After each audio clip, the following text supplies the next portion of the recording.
लक्ष्मणगढ़ राजगढ़ से चलकर एक भाई है, वो नरेश मीणा की रिहाई के लिए मुख्यमंत्री निवास आए हुए थे। उन्होंने कनक दंडवत दी, पैदल चले, पैरों में चप्पल नहीं पहनी, तमाम देवी देवताओं के मत्था टेका, बूंदी जाकर नरेश भाई से भी मिले और आज वो मुख्यमंत्री निवास पर मुख्यमंत्री जी से मिलने गए और उन्होंने अपनी मांग रखी।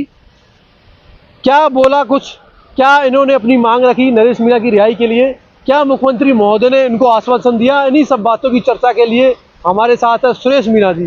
जी नमस्कार जी। सबसे पहले आपके चैनल को और आपको मेरा राम राम। मैं 8 मई से जो घर से निकला नरेश भाई साहब के जो संघर्ष कर रहा हूँ उसके लिए अब तक, और फिर लास्ट में मेरी एक व्यक्तिगत इच्छा थी कि राजस्थान के मुख्यमंत्री भजन लाल जी से मिलूं, क्योंकि ये मेरा दिल कहता है ना भक्त को भक्त से मिला देता है। तो मेरे को ये अंदर का दिल कह रहा, बजरंग बली बाबा कह रहा, मैंने कह रहा, खाटू श्याम बाबा कह रहा कि आप भजन लाल जी मुख्यमंत्री जी से मिलो नरेश भाई साहब की रिहाई के लिए। फिर भी मेरी हिम्मत नहीं पड़ी, फिर खाटू श्याम बाबा के मैं मत्था टेका। फिर यानी 1 तारीख को राजगढ़ से मैंने प्रण लिया।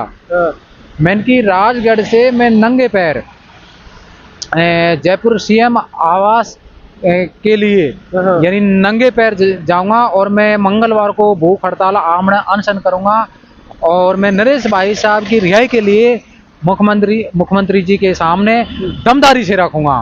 उसके बाद मैं बस्सी से दंडवत रास्ते में देता रहा। जब आप मेरे को रास्ते में मिल गए और ये भाई साहब चैनल वाला है राजस्थान टीवी न्यूज वाले रहा, आपका जो चैनल है उसको भी मैं शुक्रिया जिंदगी भर नहीं रहूँगा कि आपने एक रोड पे एक अनाथ की तरह आपने मेरे को सहयोग दिया है। ये तो खाटू श्याम बाबा बालाजी बाबा ने मैं आपको मेरे लिए भेजा था। रास्ते में मुलाकात हुई, उसके बाद दंडवत माँ तक मैंने दी। उसके बाद सीएम आवास के लिए मैंने कूच किया दंडवत। जब वहाँ पर मैंने मिलने के लिए दंडवत दी, नरेश मीणा का एक समर्थक भी राजस्थान में और अलवर जिले के राजगढ़ लक्ष्मणगढ़ विधानसभा क्षेत्र के गांव जालाटाला, नाम सुरेश मीणा, सनोप सिंबू दयाल मीणा, एक गरीब किसान मजदूर का बेटा भी एक नरेश भाई साहब की रिहाई के लिए एक दमदारी से पैदल कूच गांव-गांव डाणी राजस्थान के हर जिले में यानी मैं रिहाई के लिए संघर्ष कर रहा हूं और देव देवताओं के माथा टेक रहा हूं और मेरी ये रिहाई के लिए ये दंडवत आज सफल हो। उसके बाद मैं सीएम के आवास के जो ये मेन गेट में वहाँ दंडवत गया, आप थे ही वहाँ। फिर मेरा और हौसला हिम्मत बढ़ गया, साहस धैर्य है। फिर उसके बाद मैं जो मेन सीएम आवास की तरफ में घुसा पैदल दंडवत है, तो वहाँ के जो पुलिस डिपार्टमेंट है, महिला कांस्टेबल है, जो भी पदाधिकारी है वे आए और मैं दंडवत। उसके बाद दे रहा, जब उन्होंने पूछा भाई किस लिए दंडवत दे रहा है, कहाँ से आया है, क्या नाम है, क्या पता है, कौन सा गांव है, कौन सी विधानसभा है, किस लिए आप दंडवत दे रहे हो। मैंने कि मेरा नाम सुरेश मीणा, गांव जालाटाला, तहसील लक्ष्मणगढ़, जिला अलवर का रहने वाला गरीब किसान मजदूर का बेटा हूँ। आज मैं जो दंडवत आया हूँ और मेरा जो आज की भूख हड़ताल आमरण अनशन के लिए एक ज्ञापन के माध्यम से मैंने कि भजन लाल जी को मैं इस ज्ञापन को दूं और मैं उनसे मुलाकात करूं और मेरे को क्या आश्वासन दे। मैं ये बालाजी कहाँ रोका था दंडवत देते हुए, क्या आप गेट तक पहुंच गए थे? सर मेरे को गेट में रोक लिया पुलिस वाले, मैं घबरा गया एकदम से। पुलिस चौकी पर रोक लिया? पुलिस चौकी पर रोक लिया। मेरे को पुलिस वाले आ गए, उन्होंने कोई ऐसा कोई अपशब्द भाषा का प्रयोग नहीं किया। उन्होंने बोला कहाँ से आया है, किस लिए आया है, क्यों दंडवत दे रहा है, क्या मैंने बताया कि मैं नरेश भाई साहब की रिहाई के लिए आज 26 दिन होगा घर से निकला हूँ। टोंक कोर्ट गया, टोंक कोर्ट से बूंदी जेल, वहाँ से मुलाकात हुई सकारात्मक। उसके बाद खाटू श्याम बाबा जगह जगह मिल रहा हूँ और आज मेरा जो ये पैदल कूच है राजगढ़ से दंडवत, ये नरेश भाई साहब की रिहाई के लिए 167 मुकदमा नंबर है। उसमें जो झूठे केस लगाए उनको वापस ले और भाई साहब को जल्दी से जल्दी रिहा किया जाए। तो ये मैंने उनसे बोला। फिर उन्होंने मेरे को बैठाया, अंदर भी चौकी है पुलिस थाना आयुक्तालय क्या बोलते हैं उसको, अंदर बैठाया, पूछा, मान सम्मान दिया, इज्जत दिया, बहुत प्यार प्रेम दिया उन्होंने मेरे को। फिर उन्होंने आगे फोन करा, उनके जो प्रशासनिक अधिकारी है, सीनियर जो भी हाई लेवल के अधिकारी है, उन्होंने बात किया है कि सर राजगढ़ लक्ष्मणगढ़ से ये नाम है, पता ये है, एड्रेस ये है और नरेश भाई साहब की रिहाई के क्रम में पैदल दंडवत आ रहा है बस्सी से और राजगढ़ लक्ष्मणगढ़ से पैदल गुजरा। आज मंगलवार का दिन है, इसकी भूख हड़ताल है, तो इसके लिए हम क्या करें, इसको अंदर भेजें या क्या। जब मेरे को बैठा है मैं चौंक गए एकदम से, अगर सुरेश तेरे को गिरफ्तार नहीं कर ले, जेल के अंदर नहीं डाल दे, और मेरी ये इच्छा भी थी अगर गिरफ्तार कर ले तो मैं चाहे भजन लाल मुख्यमंत्री जी हो, चाहे राजस्थान के डीजीपी हो, उनसे बोलूंगा कि मेरे को बूंदी जेल में ही डाला जाए, नरेश भाई साहब के जो उससे मेरा दर्शन हो जाए, मैं अपने आप को भाग्यशाली समझूंगा। अगर गिरफ्तार कर भी लिया, अगर न्याय नहीं दे सकते, मेरे ज्ञापन को स्वीकार नहीं कर सकते, मैंने ये दिल में सोच रखा था। पर उसके कुछ आधे घंटे बाद ही उन्होंने बात करी ऊपर और मेरे बारे में बोला, वहाँ ऊपर तक हाई लेवल तक मेरी बात पहुँचाई।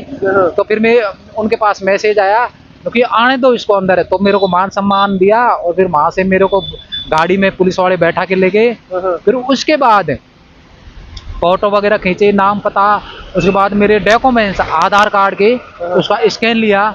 पुलिस प्रशासन के सीनियर अधिकारी थे उन्होंने, और उसमें साइन वगैरह एप्लीकेशन जो उसमें फॉर्म भरता हुए लिखाया।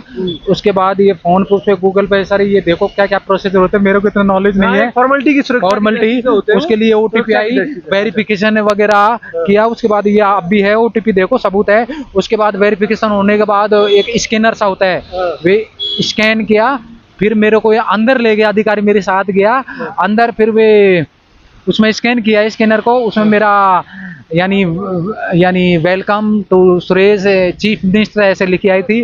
और उसके बाद मैंने स्कैन करने, उसके बाद उसमें रजिस्टर में एंट्री की। टोकन नंबर मेरा 36 था। और फिर उसके बाद मेरे को अंदर ले गए, वहाँ काफ़ी लोग बैठे भजन लाल जी के जो पास में, और जो उनके जो आईएएस एक लंबा सा सीनियर अधिकारी, उन्होंने मैं खड़ा रहा और उन्होंने बोला सर ये है सुरेश मीणा। अच्छा सुरेश मीणा, हाँ सर, झाला टाला कहाँ से आए हो? तो उन्होंने मान सम्मान किया। मैंने रिक्वेस्ट हाथ जोड़ के, और सर ये नरेश भाई साहब के लिए मैं आज 26 दिन से रिहाई के लिए यानी गांव ढाणी ढाणी में नंगे पैर डोल रहा हूँ। तो भाई साहब को 167 के मुकदमे में जितना हो सके आप जल्दी बाहर निकालो।